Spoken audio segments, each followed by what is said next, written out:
பேண்ட்ரிக்கும் கிச்சனுக்கும் வழக்கத்துக்கு மாற ஆர்டர் வந்து குமிஞ்சுக்கிட்டு இருக்க. அதை வெற்றியாலையும் ஐசுவாலையும் சமாளிக்கவே முடியல. இந்த பக்கம் வெற்றி கிட்ட கஸ்டமர்ஸும் வந்து நான் கொடுத்த ஆர்டர் என்னாச்சு, ஏன் இன்னும் வரலேன்னு மாறி மாறி ஒவ்வொருத்தரா வந்து கேட்டுக்கிட்டு இருக்காங்க.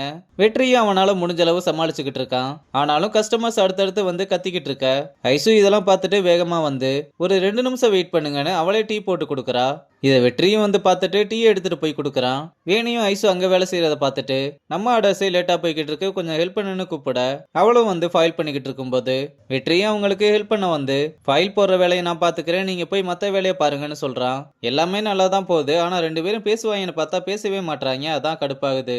அப்புறம் ஐசு ரகுபதி கிட்ட வந்து நான் உங்ககிட்ட ஒரு முக்கியமான விஷயம் பேசணும்னு சொல்ல அவரு என்னன்னு கேக்குறாரு. ரியாவை பார்க்க எனக்கு ரொம்ப கஷ்டமா இருக்கு, எனக்கும் அவ விஷயத்துல என்ன பண்றதுனே புரியலமா.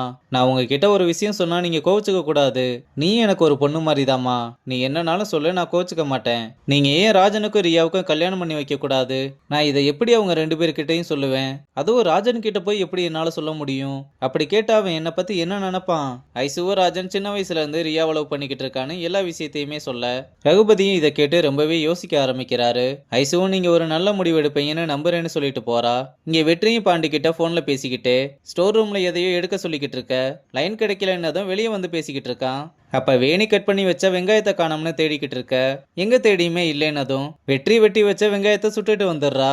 அப்ப நம்ம பையனும் வந்து எங்கடா இங்க வச்சிருந்த வெங்காயத்தை காணமேனு வலவீசி தேடிக்கிட்டு இருக்கான். அப்ப வேணியும் அவங்கிட்ட சாரி கேட்டு நான் தான் எடுத்தேன்னு சொல்ல சரி பரவாயில்ல இருக்கட்டும், நான் வேற வெட்டிக்கிறேன். இல்ல வெற்றி, சமைக்கிறதுக்கு அர்ஜென்டா தேவைப்பட்டுச்சுன்னு தான் எடுத்தேன், இப்ப நான் ஃப்ரீயா தான் இருக்கேன், நானே உனக்கு வெட்டி தந்துடுறேன்னு சொல்லிட்டு வெங்காயத்தை எடுத்துட்டு வந்து நறுக்கிக்கிட்டு இருக்கும் போது லட்டுவோட சேப் எப்படி இவ்வளவு கரெக்டா இருக்கு, ஓ உங்களுக்கு உருண்டை பிடிக்க தெரியாதான்னு அவனே அவளுக்கு எப்படி பிடிக்கணும்னு சொல்லி தரான். அப்படியே வேணிக்கு ஒரு லட்டு கொடுக்க அவளும் சாப்பிட்டு பார்த்து செம்மையா இருக்குன்னு வேணியையும் சாப்பிட்டு பாருன்னு ஊட்டி விட போனா. அவ வேணியை பார்த்து ஒரு முறை முறைச்சதும் இல்ல நானே சாப்பிட்டுக்கிறேன்னு அவளே சாப்பிட்றா. ஆனா வெற்றி போகும்போது அவளுக்காக ஒரு பவுல்ல லட்டை எடுத்து வச்சுட்டு போறான். அவளும் அதை எடுத்து யோசிச்சுக்கிட்டே சாப்பிட்டு பார்க்க வேணியை அதை பார்த்துட்டு நல்லா சாப்பிடுன்னு சொல்றா. இங்க ரகுபதியும் ரியாவையும் ராஜனையும் பத்தி யோசிச்சு பார்த்துக்கிட்டு இருக்கும்போது பாஸ்ட்ல ரகுபதியும் ரியாவும் நடந்து வந்துகிட்டு இருக்க. ராஜன் அம்மா இறந்ததை நினைச்சு ரொம்பவே அழுதுகிட்டு இருக்கான். அப்ப ரகுபதியும் அவனை கூப்பிட்டு மேல இருந்து உன்னை உங்க அம்மா பாத்துக்கிட்டு இருக்காங்க, நீ அழுதா அவங்களும் கஷ்டப்படுவாங்கல்ல, இனிமேல் நான் உன்னை பாத்துக்கிறேன், நீ எதுக்கும் அழுக கூடாதுன்னு ரியாவை ராஜனுக்கும் ராஜனை ரியாவுக்கும் அறிமுகப்படுத்தி வச்சு இனிமேல் நீங்க 2 பேரும் எப்பவுமே பெஸ்ட் ஃப்ரெண்ட்ஸா இருக்கணும்னு சொல்றாரு. அவளும் உடனே அவனுக்காக சாக்லேட் எல்லாம் கொடுக்கறா. அப்புறம் 2 பேரும் சேர்ந்து சின்ன வயசுல பேசி பழகி ஒன்னா விளாண்டுகிட்டு இருந்ததை எல்லாத்தையுமே நினைச்சு பாக்குறாரு.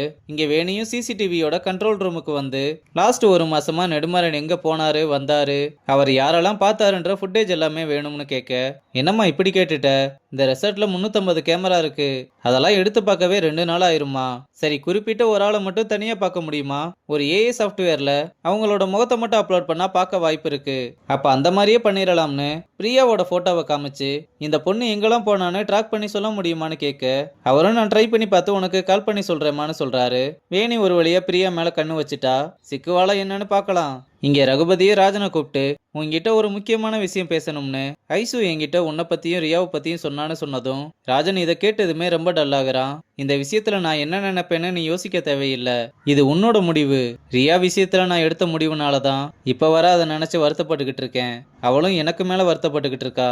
ரியா என்ன யோசிக்கிறா, இப்ப இங்க உட்காந்து நீ என்ன யோசிச்சுக்கிட்டு இருக்கேன்லாம் எனக்கு தெரியாது, ஆனா இவ்வளவு நாளா எனக்கு உண்மையா இருக்கணும்னு நினைச்சு அதை மறைச்சு வச்சிருக்க பாத்தியா, இனி அந்த மாதிரிலாம் இருக்க தேவையில்லை, நீ என்ன பத்தியோ இந்த சொசைட்டி பத்தியோ கவலைப்படாத, இது முழுக்க முழுக்க நீயும் ரியாவும் எடுக்க வேண்டிய முடிவுன்னு சொல்றாரு. ராஜனா அவர் பேசின எல்லாத்தையுமே கேட்டு ஒரு வார்த்தை கூட பேசாம அமைதியா உட்கார்ந்துருக்கான். இங்க பிரியாவும் ரெசார்ட்ல நடந்ததெல்லாம் தம்பி கிட்ட சொல்லி ரொம்ப சந்தோஷமா இருக்க.